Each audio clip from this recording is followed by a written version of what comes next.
So welcome, Monday the 8th of March. It's a bit of a funny time. We're going to talk about a few things, but if you are new to this YouTube channel, we do this every Monday. Premium videos go live on there. So, over the weekend, we finally completed the beginner's trading course. As you can see on the screen, it is all up to date, 2021 edition. Next one, the advanced one, it's not going to get a full upgrade, it's just going to get some cosmetic stuff on it.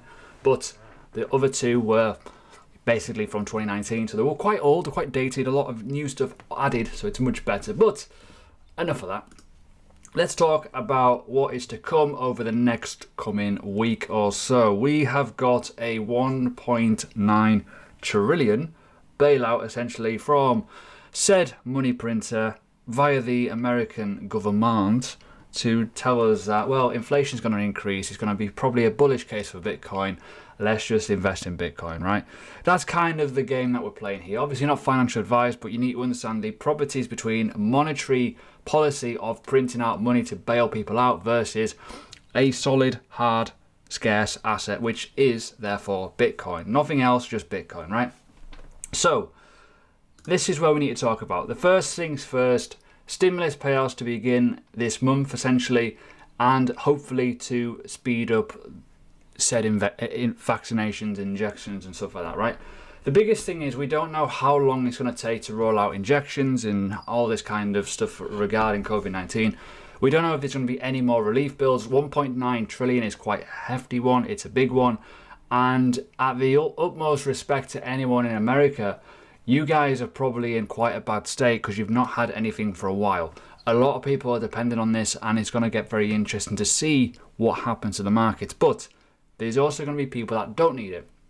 There'll be people that will get a free load of money, and that free money will be probably most likely spent somewhere, whether that is going to Walmart and buying a load of Cheetos, or investing in Wall Street bets pump schemes, or Bitcoin. Probably, I think Bitcoin's got a lot of headlines right now, and I think some of the smarter money of people that want to invest in the market may well go into Bitcoin when you look at the news, when you look at how things are playing out at the moment. So could be very interesting to see the dynamic of it, because a lot of people are hedging with Bitcoin versus obviously USD, which is currently dying, which we will talk about that chart in a minute, but it's going to get fun. So we'll do some chart analysis. They're my thoughts, overall opinions regarding what could happen. The data's there. We know what happened in the previous March period of last year. It went pretty mental, and obviously, you know, how the money printer kind of helped the stock market, got the rich richer again, made the poor more poor as normal. So could be fun to watch. But let's talk about some chart analysis. First thing I want to talk about is obviously Ethereum, right? If people have been watching what we've been saying on analysis over the last few weeks, is Ethereum is ready to blast into the next sphere, right? Looking at the 3-day chart, it's in a nice retracement. If you look on the BTC chart, it is literally perfect. It's great. And I believe we are going to start seeing a retest of all-time high at some point soon, which is currently at $2,043, not $1,990, which I thought it was roughly, but it's not. Anyways, moving on. We do need to talk about the BTC chart more. The reason why I'm looking at this chart more is because it's got a much more safer structure essentially. So we've had a monster impulse, right, to the upside, right? This was like a really low level that I penetrated from basically March 2020 sort of times, and we've been in and around, floating around this level for a while, but we found a top, we pulled all the way back, we found a bottom, right? Impulse, pulled back. This is a demand zone into 618 level. Obviously this is the 3-day chart, and if this is a potential move to the next extension, it's a 64% move. If Bitcoin remains around 49, 50k, we could be looking at a very easy 3k, well, nearly 3k in terms of Ethereum. A nice little jump up, and it still would make it, in my opinion, quite undervalued for what it is as an asset versus Bitcoin.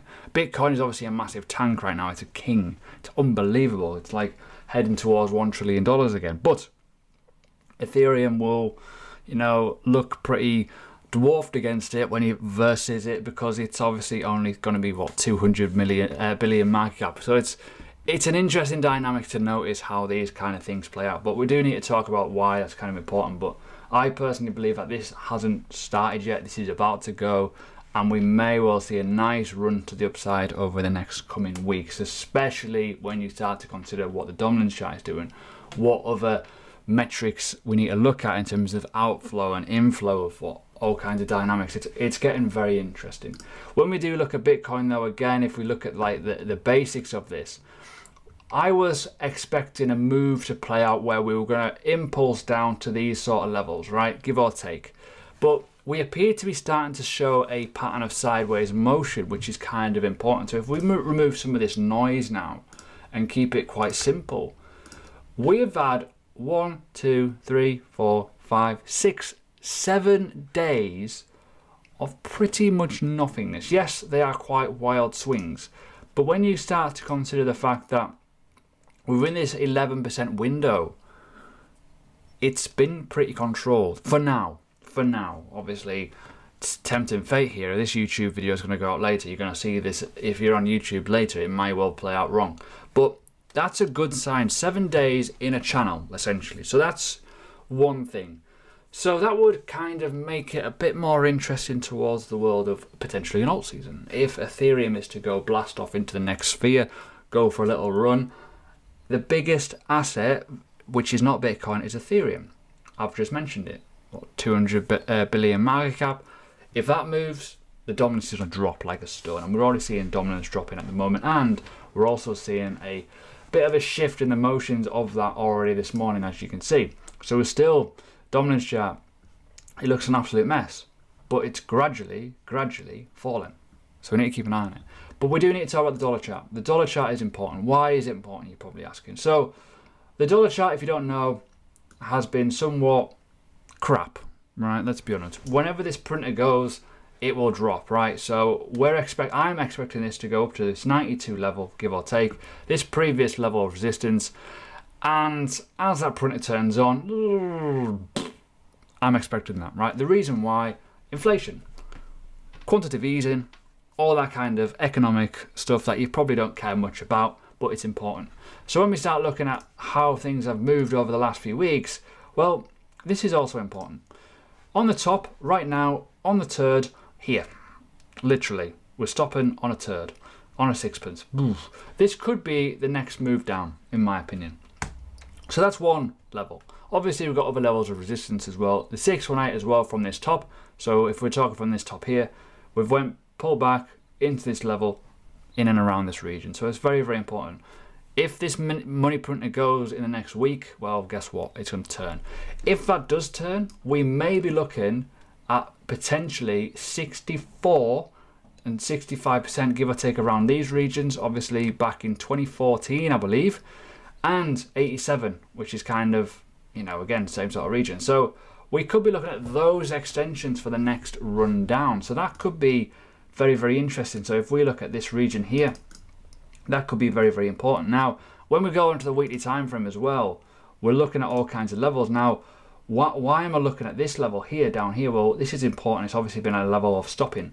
We may well break down to 89 first, but we've also got all these other levels. We've got this level of structure here, this level of structure here at 84, which is also going to be very, very important. But when you start looking at this as well, if you go from this high from 2017 to this low, we've pulled all the way, right? This is where it gets interesting. All the way up to this level, and then this is where these levels kind of laying around. The bigger extensions have got 84. Put your cursor across there, right across there. Put your cursor on the 79, right across where this bottom is. So it could be an even bigger move, realistically. So we need to weigh up a few options here. We may well go a lot lower than we think if this money printer keeps printing post vaccinations, COVID-19, because there's going to be a lot of businesses, a lot of debt. We need to bail people out. And that's obviously a bullish case for Bitcoin, because obviously money flow, a hedge against cash reserves for big businesses, will start flowing into Bitcoin. So there we go. If you're not holding Bitcoin yet, I suggest, as not financial advice, you should be looking at why you should be instead of why you shouldn't be. If you're sitting in a business, in a company, whatever it may be, with a lot of cash reserves, and you are just sitting on cash capital, and you are not weighing up the options of potentially having a little bit of Bitcoin to go against the hedge or against the death essentially of the dollar bills, well, you should be, in my honest opinion. So, thanks for joining. If you are new to this YouTube channel, obviously, leave a like, subscribe and comment. If you're in premium, I'll see you in VIP. Let's go.